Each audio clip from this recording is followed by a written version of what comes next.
I'm registered dietitian Ashley Hawk, and today I want to talk to you about a nutrient that I often feel doesn't get enough attention. It's fiber.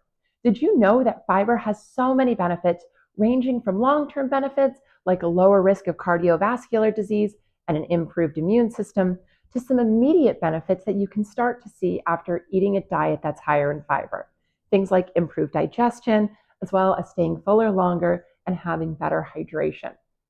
Fiber is able to do this because when mixed in with your meals, it's actually going to help prevent all of the food from being absorbed right away. It essentially is creating speed bumps when you digest your meal so that you're not just going to have this energy peak and then a crash. It's more of a slow time release effect, allowing your food to fuel and nourish you for hours at a time. Now, fiber also has so many benefits in terms of gut health. Having the right amount of fiber is going to allow the right microflora in your body to thrive. We're also seeing that a lot of people are not eating the recommended amount of fiber each day.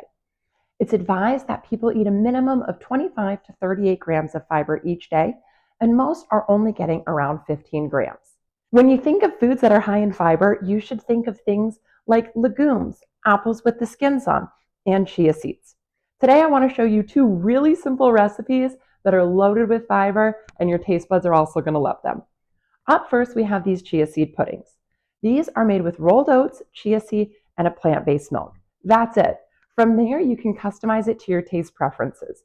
You can add in berries, nuts, seeds, even a little bit of honey if you want a sweet treat, but I recommend using all natural sugars that you can find in different fruits. From there, you're going to combine them and let it sit in your fridge for up to 2 days.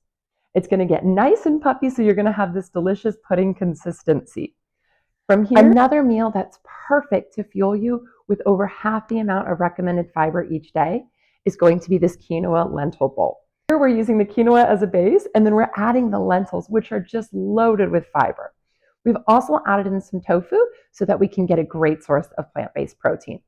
This bowl alone is going to be providing a whopping 15 grams of fiber, which is over half the recommended amount each day. You can top it with some fresh lemon, tahini, or Parmesan cheese. I'm Ashley Hawk, a registered dietitian with my master's in nutritional science. To find more nutrition tips and tricks, you can go to ashleyhawkrd.com. You can check out my new book, How Healthy Happens for New Moms, and you can follow along on Instagram at ashleyhawkrd.